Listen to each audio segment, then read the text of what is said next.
Hello friends. तो जो आज का हमारा टॉपिक है वो है chemical reaction. What is chemical reaction? तो केमिकल रिएक्शन को समझने से पहले, जैसे कि मैंने प्रीवियस वीडियो में आपको समझाया था, what is physical change and chemical change. तो फिजिकल चेंज और केमिकल चेंज के बारे में पता होना जरूरी है, तभी हम केमिकल रिएक्शन को समझ पाएंगे, ठीक है ना। तो जो पिछला टॉपिक है मैं थोड़ा सा उससे रिपीट भी कर देता हूँ ताकि आपको ये चीज़ और अच्छे से समझ आ जाए। अगर आपको फिर भी समझना आए तो प्रीवियस जो वीडियो है फिजिकल चेंज और केमिकल चेंज, वो वीडियो जरूर देखना, ठीक है ना। तो थोड़ा सा हल्का सा रिपीट कर देता हूँ मैं। What is the meaning of physical change? तो फिजिकल चेंज का मतलब क्या था? A physical change affect only the physical properties like shape, size and state of substance are called physical change.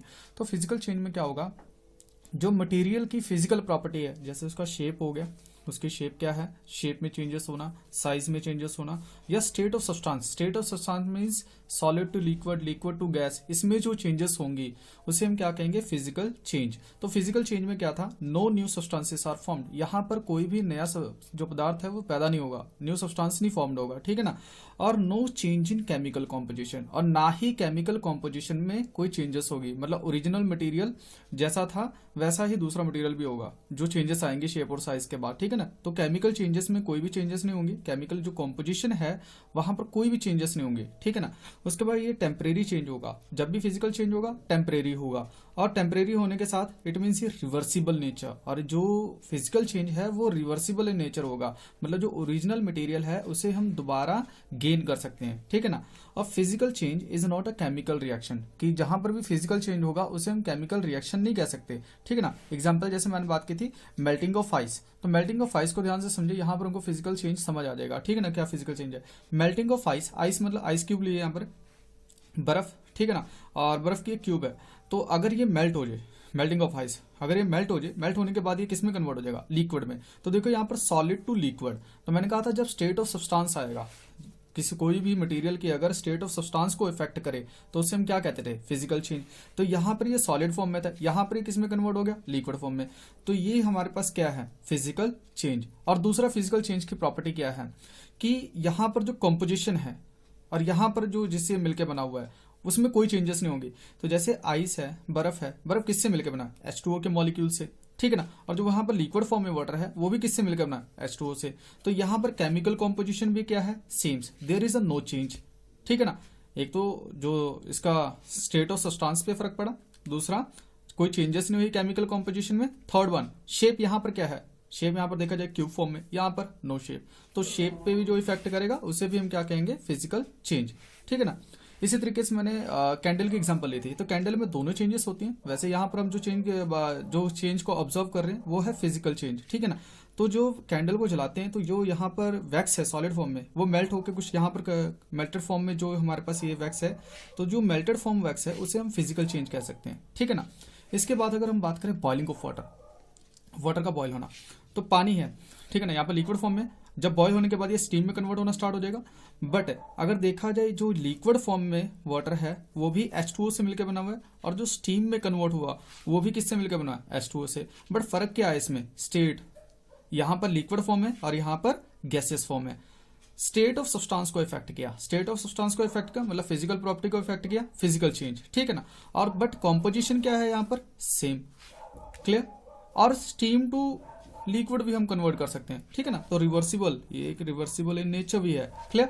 तो ये हमने फिजिकल चेंज के बारे में बात की थी पिछली वीडियो में। अब हम बात करेंगे केमिकल चेंज। जो पिछली वीडियो था chemical change, a chemical change in which one और more new substances are formed, जिसमें एक या एक से ज्यादा सब्सटेंसेस फॉर्म्ड होंगे, न्यू सब्सटेंसेस, तो उसे हम क्या कहेंगे? Chemical change. और chemical change is also called chemical reaction. तो जो केमिकल चेंज है उसे हम केमिकल रिएक्शन कह सकते हैं।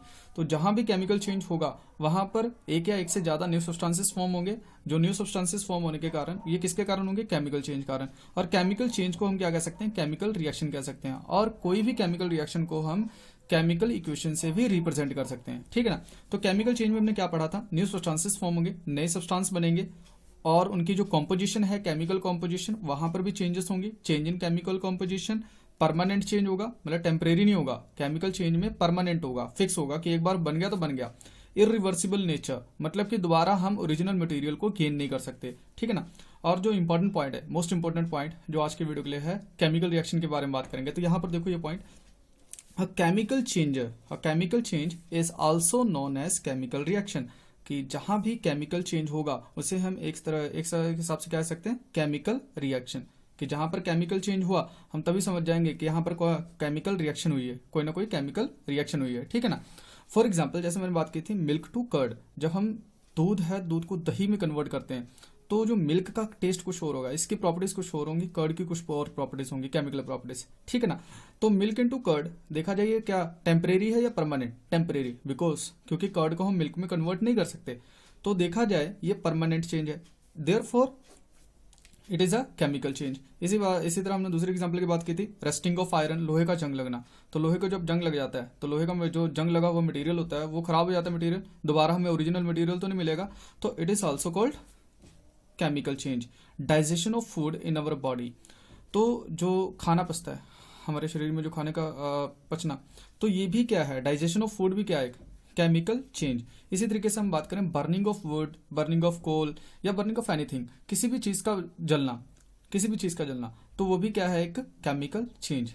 अब हम बात कर रहे हैं बर्निंग ऑफ कैंडल, तो बर्निंग ऑफ कैंडल कहोगे आप, उसमें भी बात की थी, इसमें भी बात की थी। तो बर्निंग ऑफ कैंडल जो है दोनों की एग्जांपल है, फिजिकल चेंज भी हो सकता है, केमिकल चेंज भी हो सकता है। अब यहाँ पर ऑब्जर्व करने वाली चीज है, जिस चीज को हम ऑब्जर्व करेंगे, ठीक है ना, यहाँ पर दोनों चीज को ऑब्जर्व करो। अगर ये जो यहाँ से वैक्स जो मेल्ट हो रही है, मेल्ट होने के बाद जो यहाँ पर इकट्ठी हुई है, ठीक है ना, जो मेल्टेड वैक्स है वो फिजिकल चेंज है। बट अगर हम बात करें कि केमिकल चेंज, तो यहाँ पर जो मोमबत्ती है, कैंडल है, कैंडल की जो विक है, यहाँ पर जो थ्रेड टाइप होता है, तो जब ये जल जाता है तो ये दोबारा मिलेगा तो नहीं ना, तो जो कैंडल की विक है, बर्निंग ऑफ कैंडल विक, तो ये हमारे पास क्या है, केमिकल चेंज। इसके अलावा विक के साथ ही कुछ वैक्स होती है, वो वैक्स भी इसके साथ जलती है, ठीक है ना। तो वो जो वैक्स जलती है, वैक्स जलने के कारण यहाँ पर CO2 गैस और H2O गैस बनती है, ठीक है ना।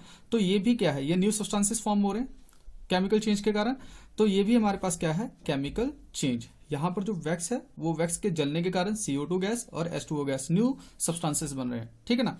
देयरफॉर हम ये कह सकते हैं कि भाई जहां भी केमिकल चेंज होगा उसे हम क्या कह सकते हैं, केमिकल रिएक्शन। अब हम आज के टॉपिक के बारे में बात कर रहे हैं, व्हाट इज केमिकल रिएक्शन, कि केमिकल रिएक्शन क्या है। और chemical reaction is a change, कहते हैं केमिकल रिएक्शन क्या है, एक चेंज है इन विच वन और मोर सब्सटेंसेस रिएक्ट, जिसमें एक या एक से ज्यादा सब्सटेंसेस रिएक्ट करेंगे और टू फॉर्म न्यू सब्सटेंसेस। तो यहाँ पर न्यू सब्सटेंसेस बनेंगे जिसमें एक से ज्यादा सब्सटेंसेस रिएक्ट करेंगे और नवा सब्सटेंस बनाए विद डिफरेंट प्रॉपर्टीज, और जो न्यू सब्सटेंस बनेगा उसके प्रॉपर्टीज भी डिफरेंट होंगी, ठीक है ना, आर कॉल्ड केमिकल रिएक्शन, और इसे हम क्या कहेंगे, केमिकल रिएक्शन। फॉर एग्जाम्पल अगर हम डेली लाइफ वैसे एग्जाम्पल बात करें, मिल्क टू कर्ड, तो मिल्क जो है एक हिसाब से हम कहते हैं मिल्क से कर्ड बना है, तो मिल्क जो है, तो मिल्क क्या कह सकते हैं, रिएक्टिंग स्पीसीज। मिल्क को क्या नाम दे सकते हैं, रिएक्टिंग स्पीसीज, जो रिएक्ट कर रहा है, ठीक है ना, रिएक्टिंग स्पीसीज। और जो कर्ड है, कर्ड जो न्यू सब्सटेंस बना है, तो मिल्क और कर्ड क्या दोनों की प्रॉपर्टी सेम है, नहीं ना, दोनों की प्रॉपर्टी सेम नहीं है। मिल्क का टेस्ट कुछ और होगा, कर्ड का कुछ टेस्ट और होगा, ये खट्टा होता है और मिल्क जो थोड़ा सा मीठा सा होगा। तो यहाँ पर जो हुआ मिल्क टू कर्ड कन्वर्ट हुआ, ये किसके थ्रू हुआ, केमिकल चेंज। तो जहां पर भी केमिकल चेंज होगा, हमने उससे क्या कहा था, वो एक केमिकल रिएक्शन कह सकते हैं, ठीक है ना, केमिकल रिएक्शन होगी। तो यहाँ पर मैंने बता भी दिया था, इन विच वन और मोर सब्सटेंसेस रिएक्ट, जिसमें एक या एक से ज्यादा सब्सटेंसेस रिएक्ट करेंगे to form new substance with different properties are called chemical change, ठीक है ना। तो केमिकल चेंज को हम केमिकल रिएक्शन भी कह सकते हैं। इसे हम कैसे रिप्रेजेंट कर सकते हैं, रिएक्टेंट और प्रोडक्ट। तो रिएक्टेंट मतलब जो रिएक्ट करेगा the reacting species, species means molecule, atoms और ions, the reacting species are known as reactant, जो रिएक्ट करेगा। मिल्क यहाँ पर एज अ वर्क करेगा, यहाँ पर हम मिल्क को कह सकते हैं एज अ रिएक्टेंट। और जो कर्ड है, जो हमारे पास फाइनल प्रोडक्ट बना है, इसे हम क्या कह सकते हैं, फाइनल सब्सटेंस, जो न्यू सब्सटेंस है, इसे हम एक हिसाब से क्या कह सकते हैं, प्रोडक्ट। क्या कह सकते हो, प्रोडक्ट। तो यहाँ पर प्रोडक्ट मैंने डेफिनेशन लिखी हुई है, द न्यू स्पीसीज फॉर्म्ड, जो न्यू स्पीसीज है, न्यू सब्सटेंस जो बना है as a result of reaction, जो रिएक्शन के कारण न्यू सब्सटेंस बना है, उसे हम क्या कह सकते हैं, प्रोडक्ट। जैसे कि हम एग्जांपल और बात कर रहे हैं, एक एग्जांपल की और बात कर रहे हैं, जैसे sodium, when sodium react with water, जब सोडियम रिएक्ट करेगा वाटर से तो बनाएगा सोडियम हाइड्रोक्साइड और प्लस हाइड्रोजन गैस। तो थोड़ा सा हम इस रिएक्शन को समझते हैं, यहाँ पर क्या क्या चीजें हमें सीखने वाली हैं, ठीक है ना। तो इस रिएक्शन में अगर हम बात करें, इसी रिएक्शन को मैं दोबारा लिख देता हूँ, व्हेन सोडियम रिएक्ट करे वाटर से, तो मिलके बनाएगा सोडियम हाइड्रोक्साइड, हाइड्रो ऑक्साइड और प्लस हाइड्रोजन गैस, ठीक है ना, हाइड्रोजन गैस। तो ये बात समझने वाली है कि सोडियम, सोडियम मतलब Na, मैंने पहले बताया सोडियम को हम Na लिख सकते हैं और वाटर को H2O, ठीक है ना, मिलके क्या बनाएगा, सोडियम हाइड्रोक्साइड। क्या बनाएगा, सोडियम हाइड्रोक्साइड। तो सोडियम हाइड्रोक्साइड किस तरीके से लिखना है ये मैंने पहले भी नेमिंग बताई है, पर मैं फिर भी बता देता हूँ। आप फॉर्मेशन ऑफ आयनिक कंपाउंड और नेमिंग ऑफ आयनिक कंपाउंड ये दोनों वीडियोस को देखना, वहां पर आपको ये भी पता लग जाएगा सोडियम हाइड्रोक्साइड किस तरीके से बनता है और दूसरी इसकी नेमिंग कैसे है। जैसे सोडियम हाइड्रोक्साइड तो हमने इंग्लिश में लिख दिया, बट इसका साइंटिफिक जैसे हम कहें सिंबल तौर पर अगर हम इसका फॉर्मूला लिखने की कोशिश करें तो वो भी हमें लिखना टफ लगेगा। तो मैंने इसके लिए वीडियो पहले बनाई है जिसका नाम है नेमिंग ऑफ आयनिक कंपाउंड, कि आयनिक कंपाउंड की नेमिंग कैसे करेंगे और आयनिक कंपाउंड क्या होता है, ये फॉर्मेशन ऑफ आयनिक कंपाउंड में आपको पता लग जाएगा, ठीक है ना। तो मैं फिर भी यहाँ पर नेमिंग करने बता देता हूँ। यह सोडियम हाइड्रोक्साइड, तो सोडियम पे कौन सा चार्ज होता है, +1 मान लेते हैं, और हाइड्रोक्साइड पे कौन सा होता है, हाइड्रोक्साइड को कहते हैं OH, इस पे चार्ज कितना होता है, -1। अगर चार्जेस सेम होंगे तो उसको हम एज इट इज लिख देंगे NaOH। तो सोडियम हाइड्रोक्साइड किस फॉर्म में लिख सकते हैं, NaOH। और हाइड्रोजन, हाइड्रोजन गैस, तो हाइड्रोजन गैस को कैसे लिखेंगे, H2। H2 क्यों लिखते हैं हम, सिर्फ H क्यों नहीं लिखा, क्योंकि जब भी हम रिएक्शन में हाइड्रोजन को लिखेंगे तो ये एक डाई एटॉमिक मॉलिक्यूल होता है, इसलिए हम इसको हमेशा रिएक्शन में H2 की फॉर्म में लिखेंगे, ठीक है ना। डाई एटॉमिक मॉलिक्यूल्स जैसे H2 हो गया, F2 हो गया, Cl2 हो गया, N2 हो गया, O2 हो गया, जब भी रिएक्शन में लिखेंगे, जैसे मैंने हाइड्रोजन की बात की तो हाइड्रोजन आप सिर्फ H नहीं लिखोगे, H2 लिखोगे। अगर मैंने फ्लोरीन की बात की तो F2 लिखोगे, क्लोरीन की बात की Cl2 लिखोगे। इसी तरीके से N2 और ऑक्सीजन, कि जब भी रिएक्शन में बात की मैंने कि ऑक्सीजन, जैसे sodium plus oxygen, magnesium plus oxygen, तो ऑक्सीजन जब भी लिखेंगे तो हम किस फॉर्म में लिखेंगे, O2 की फॉर्म में, डाई एटॉमिक मॉलिक्यूल की फॉर्म में, ठीक है ना। अब यहाँ पर देखो, जैसे सोडियम रिएक्ट कर रहा है वाटर से, वो बनाएगा sodium hydroxide plus hydrogen gas. तो इसको मैं थोड़ा सा बैलेंस करने के लिए ये पार्ट कर रहा हूँ, ठीक है ना। तो ये पार्ट में अगर हम देखें 2 सोडियम, यहाँ पर भी 2 सोडियम, बट इसको हम थोड़ा सा समझने की कोशिश करते हैं। अगर हमारे पास ये तो चलो याद भी कर लेते हैं, अगर हम सपोज करो हमें नहीं याद रहा, हम भूल जाएं कि भाई सोडियम प्लस वाटर और इसके बाद क्या बनेगा, ये हमें चीज़ नहीं समझ आ रही, उस टाइम हमें नहीं याद रहा, तो थोड़ा सा आप ट्रिकी पार्ट अप्लाई कर सकते हो। ये ट्रिकी पार्ट में क्या होगा, आप अगर देखें थोड़ा समझने की कोशिश करो तो आपको समझ आ जाएगा, आपको याद करने की जरूरत नहीं पड़ेगी, ठीक है ना। जैसे मैं समझाने की कोशिश कर रहा हूँ आपको, यहाँ पर मैंने एक कंटेनर लिया, कंटेनर में मैंने वाटर लिया हुआ है, ठीक है ना, जस्ट वाटर। तो यहाँ पर वाटर मॉलिक्यूल्स होंगे H2O, इसके अंदर मतलब H2O, नंबर ऑफ H2O, बहुत सारे H2O मॉलिक्यूल्स होंगे। इसी तरीके से जब हम इसमें Na मिलाएंगे, सोडियम, जब सोडियम ऐड करेंगे तो इसमें Na मतलब कितने सारे सोडियम एटम्स होंगे। तो यहाँ पर मैंने जस्ट यहाँ पर 3 सोडियम एटम्स लिए, 3 H2O मॉलिक्यूल्स लिए, ठीक है ना। तो जब दोनों को मिक्स करेंगे, दोनों एक दूसरे से इंटरेक्ट करने की कोशिश करेंगे, रिएक्शन करने की कोशिश करेंगे, कुछ ना कुछ बनाने की कोशिश करेंगे, क्योंकि केमिकल रिएक्शन में क्या होगा, न्यू सब्सटेंसेस फॉर्म होंगे। तो सोडियम क्या करेगा, वाटर मॉलिक्यूल के पास जाएगा। तो वाटर मॉलिक्यूल्स, ध्यान रखना कभी भी हम केमिकल रिएक्शन करेंगे तो H2O को एक प्रॉपर्टी ध्यान रखना कि जो H2O है उसे हम केमिकल रिएक्शन जब भी परफॉर्म करेंगे तो H प्लस और OH माइनस फॉर्म, H+1 और OH-1 की फॉर्म में लिख सकते हैं, ठीक है ना। ये जस्ट वैसे एग्जांपल के लिए समझा रहा हूँ आपको, थोड़ा समझने के लिए, और कुछ नहीं। तो Na, जब आप फॉर्मेशन ऑफ आयनिक कंपाउंड और नेमिंग ऑफ आयनिक कंपाउंड जब आप पढ़ोगे तो वहां पर हम Na पे +1 चार्ज देते हैं, ठीक है ना। और Na मतलब यही चीज़ को मैंने दोबारा लिखा, सोडियम को रिएक्शन यहाँ पर समझने के लिए ये चीज़ को, ठीक है ना। Na पे हम +1 चार्ज मान दें, जब आयनिक कंपाउंड वाला वीडियो देखो वहां पर आपको समझ आ जाएगी, ठीक है ना। और प्लस वाटर, वाटर को हम किस फॉर्म में लिखेंगे, H2O को हम किस फॉर्म में लिख सकते हैं, H+1 और OH-1। तो जैसे साइंस में है, साइंस में पॉजिटिव और negative charges, positive negative charges एक दूसरे को क्या करेंगे, अट्रैक्ट करेंगे, पॉजिटिव चार्जेस एक दूसरे को क्या करेंगे, रिपेल करेंगे। तो भाई पॉजिटिव ये तो रिपेल करेगा, मतलब इट मीन्स ये दोनों तो कंबाइन नहीं हो सकते। तो सोडियम किससे रिएक्ट करने की कोशिश करेगा, Na, ये +1 -1, +1 -1, दोनों चार्जेस सेम है, तो ये क्या बनाएगा, NaOH। तो मेरे को एग्जाम में नहीं याद रहा कि भाई सोडियम प्लस वाटर क्या बनाएगा, तो मैंने थोड़ा सा ये मुझे याद रह गया कि यार उसमें ये पॉजिटिव और नेगेटिव वाला फंडा अप्लाई हुआ था कि हाँ भी यहाँ पर पॉजिटिव था, यहाँ पर नेगेटिव था, और वाटर को इस फॉर्म में लिख सकते थे, तो हमें NaOH तो मिल गया। अब क्वेश्चन आता है हाइड्रोजन, तो हम क्या इसे H+1 लिख दें, नहीं बिल्कुल। मैंने आपको पहले बताया कि हाइड्रोजन कभी भी केमिकल रिएक्शन में लिखेंगे तो हाइड्रोजन को इस फॉर्म में तो आप बिल्कुल भी मत लिखना कि भाई सिर्फ हाइड्रोजन, ठीक है ना। H+1 नहीं रहेगा, सोडियम एक इलेक्ट्रॉन लॉस करता है, यहाँ पर +1 क्यों आएगा, क्योंकि एक इलेक्ट्रॉन लॉस कर देगा जो इसे दे देगा, ठीक है ना, हाइड्रोजन को। तो हाइड्रोजन जब वो एक इलेक्ट्रॉन लेगा तो आप कहोगे कि भाई सिर्फ H लिख दो, सिर्फ H लिख देते हैं, काम बन जाएगा हमारा रिएक्शन। जैसे मैंने लिख दिया Na+H2O और एरो पाया NaOH और +H, कहेंगे बैलेंस तो है, सोडियम ने एक इलेक्ट्रॉन दिया, इसके मतलब इस पे +1 चार्ज क्यों आता है, क्योंकि सोडियम अपना एक इलेक्ट्रॉन दे देगा, किसे दे देगा, जिसे जरूरत होगी, जरूरत यहाँ पर किसी है, हाइड्रोजन को है। या आप फॉर्मेशन ऑफ आयनिक कंपाउंड देखोगे तो वहां पर समझ आ जाएगी, ठीक है ना, कि +1 -1 क्यों आया। बट आप यहाँ पर यही ध्यान रखो, दिस इज +1 दिस इज -1, ठीक है ना, क्यों होगा मैंने यहाँ पर बता दिया, ध्यान रखना कि वाटर को हम इस फॉर्म में लिख सकते हैं। तो Na नेगेटिव से रिएक्ट करा, NaOH बना दिया, और यहाँ पर जो सिर्फ हाइड्रोजन बची, आप उसे सिर्फ H ही मान लो इस टाइम, ठीक है ना। तो सिर्फ H तो लिख नहीं सकते, डाइएटॉमिक लिखना पड़ेगा। तो इट मीन्स क्या होगा, एक और सोडियम एटम एक और वाटर मॉलिक्यूल से रिएक्ट करेगा। तो एक ने तो रिएक्ट किया, ये चीज बनाई, इसी तरीके से एक और सोडियम एटम एक और वाटर मॉलिक्यूल से रिएक्ट करेगा और क्या बनाएगा, तो यहाँ पर क्या होगा, इसी तरह Na है वो एक और H2O मॉलिक्यूल से रिएक्ट करेगा। तो Na फिर हम H2O को किस फॉर्म में लिख सकते हैं, H+1 और OH-1।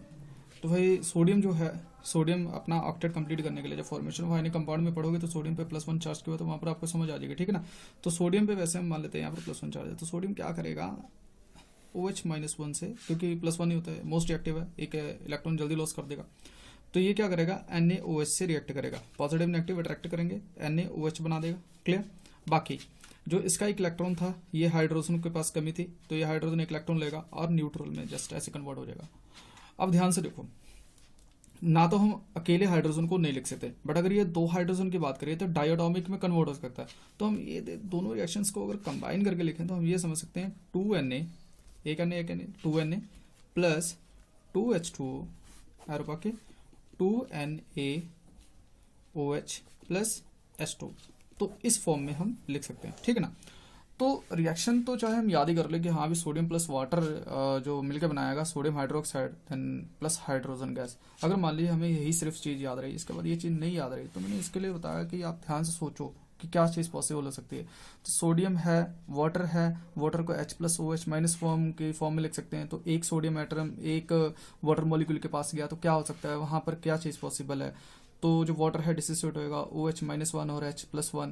तो सोडियम क्या करेगा, मोस्ट रिएक्टिव एलिमेंट है, ये क्या करेगा, जो पहली सीरीज होती है एक इलेक्ट्रॉन लॉस करेगा, तो जो अपना एक इलेक्ट्रॉन लॉस करेगा वो इस हाइड्रोजन को दे देगा, ये H+1 से कन्वर्ट हो जाएगा H से। वैसे तो हाइड्रोजन इलेक्ट्रॉन लेता नहीं है, बट यहाँ पर रिएक्शन के तौर पर मैं आपको समझा रहा हूँ, ठीक है ना, कि जो चीज़ है क्या पॉसिबल हो सकता है। तो ये तो जस्ट इंटरमीडिएट पार्ट है। तो ये इससे क्या बन जाएगा, जब ये चीज़ एक तो सोडियम हाइड्रोक्साइड बन गया और सिर्फ हाइड्रोजन, तो सिर्फ हाइड्रोजन हम नहीं लिख सकते रिएक्शन में, उसे हम किससे फॉर्म में लिखेंगे, H2 के फॉर्म में लिखेंगे यहाँ पर। तो एक और Na एक और वाटर मॉलिक्यूल से रिएक्ट करेगा और फिर एक NaOH बनाएगा और फिर एक और हाइड्रोजन बनाएगा। दोनों रिएक्शंस को देखें, यहाँ पर एक Na और यहाँ पर एक Na, तो दोनों रिएक्शंस को कंबाइन करो 2Na बन जाएगा, दो सोडियम जो एटम्स हैं। उसके बाद दो मॉलिक्यूल्स वाटर खींच लेंगे, ठीक है ना, क्लियर। उसके बाद दोनों को कंबाइन किया 2NaOH बन गया और H2 बन गया। तो ये जो फाइनल जो इक्वेशन थी जो हमने लर्न की थी वो उसको थोड़ा सा समझा, ठीक है, कि क्या चीज़ पॉसिबल हो सकती है, क्लियर। तो यहाँ पर जो ये हमारे पास है, ये रिएक्ट कर रहे हैं, इसे हम रिएक्टेंट कहेंगे, क्या नाम देंगे, रिएक्टेंट। और these are the new substances, इसे हम क्या कहेंगे, प्रोडक्ट।